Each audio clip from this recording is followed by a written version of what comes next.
Selamat malam Bapak Ibu Saudara sekalian, kita kembali lagi dalam ibadah keluarga di malam hari ini. Dan bersama kita bersyukur atas tuntunan dan penyertaan Tuhan yang boleh memampukan kita untuk bersama melakukan ibadah pada malam hari ini meskipun dari rumah kita masing-masing. Nah Bapak Ibu Saudara sekalian, setelah kita membaca Alkitab, kita bersama merenungkan tema bersyukur selalu. Dan ketika saya ditanyakan oleh orang-orang, misalnya teman-teman saya atau orang-orang di sekitar saya yang mengatakan ayat apa ya atau bagian Alkitab bagian mana yang berbicara tentang bersyukur. Dan ini adalah salah satu ayat yang begitu membekas, yang begitu saya ingat selalu ketika orang berkata bersyukur selalu atau bersyukur senantiasa. Saya mengingat teks yang Paulus tulis kepada jemaat di Tesalonika, yaitu di 1 Tesalonika 5 ayat 18 ini. Bersyukur selalu, bersyukur dalam segala hal. Dan sama halnya ketika orang-orang bertanya tentang lagu tentang bersyukur, saya teringat akan sebuah lagu dari Frankie Sihombing yang berjudul Kau Sangat Kucinta. Kurang lebih liriknya mau mengatakan begini: bersyukur selalu bagi kasih-Mu di dalam hidupku. Takkan ku ragu atas rencana-Mu untuk masa depanku. Sebagai Bapa yang baik,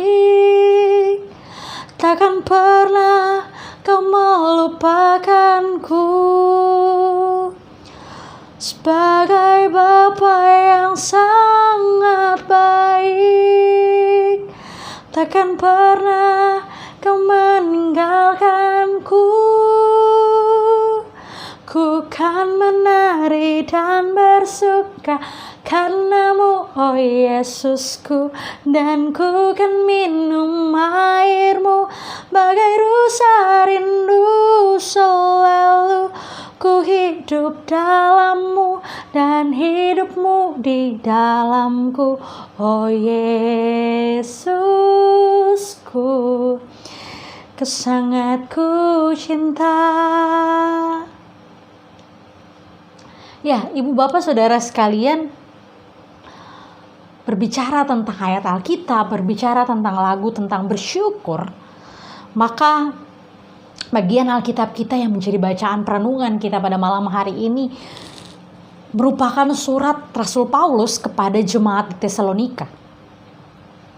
Rasul Paulus menasihatkan jemaat di Tesalonika untuk senantiasa bersyukur, sama halnya dengan mereka senantiasa berdoa dan bersuka cita. Kalau kita baca dari ayatnya yang ke-16, 17, bersukacitalah senantiasa, berdoalah, bertekunlah dalam doa. Dan kali ini di poin ketiga dari nasihat Paulus kepada jemaat di Tesalonika, bersyukurlah selalu dalam segala hal. Karena itulah yang Tuhan kehendaki terjadi bagi setiap umatnya. Bagi jemaat di Tesalonika dan juga bagi kita yang hadir, kita yang masih hidup hingga hari ini. Tuhan tidak mengharapkan banyak hal dalam kehidupan umatnya. Kalau kita membaca Injil Matius pasalnya yang ke-22 ayat 37 sampai 40, ada dua perintah dasar yang Tuhan berikan, yaitu kasihilah Tuhan Allahmu dan juga kasihilah sesamamu seperti dirimu sendiri. Ia hanya mengharapkan umatnya hidup senantiasa dalam kasih. Dan oleh sebab itu 3 poin yang Paulus sampaikan kepada jemaat di Tesalonika adalah ejawantah, adalah upaya untuk kita senantiasa membuktikan kasih, menyatakan kasih kepada Allah melalui kita menyatakan kasih kepada sesama. Bersyukur, berdoa dan bersuka cita selalu di dalam Tuhan, di dalam kasih yang sudah Tuhan berikan sebagai perintah bagi setiap kita. Sebagai orang Kristen, sebagai jemaat Allah, kita dipanggil untuk senantiasa bersyukur dalam segala hal. Segala hal bukan hanya tentang suka maupun duka hidup yang kita alami. Akan tetapi segala hal adalah bersama kita diingatkan untuk tetap bersyukur. Ketika kita melihat orang yang lemah dan kita dalam kelemahan sekalipun dapat menghibur mereka.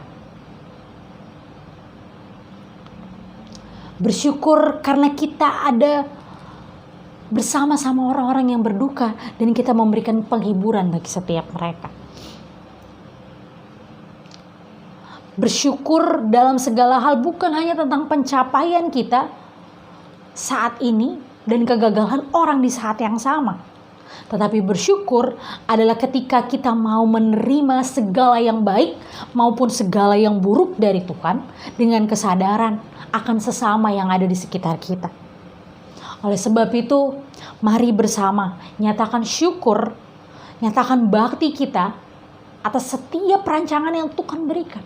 Selama Tuhan masih memberikan kesempatan bagi setiap kita untuk bersyukur kepadanya.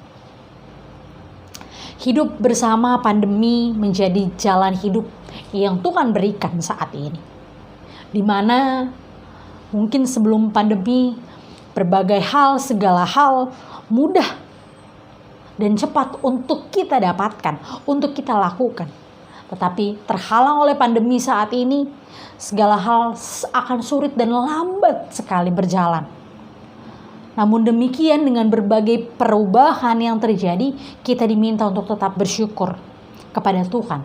Serta mengingat, bahkan peduli kepada mereka yang mungkin tidak mendapatkan kesempatan yang sama dengan kita untuk tetap bersyukur.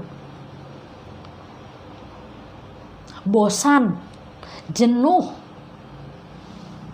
malas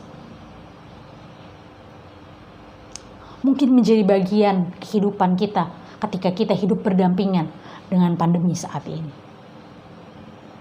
Ada sebagian orang yang mungkin bosan untuk terus mendengar anjuran menggunakan masker, mencuci tangan, menjaga jarak.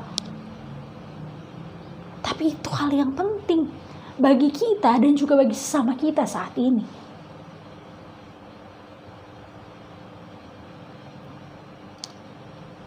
Oleh sebab itu, ibu bapak saudara sekalian, teruslah menjadi saksi Tuhan dimanapun kita berada.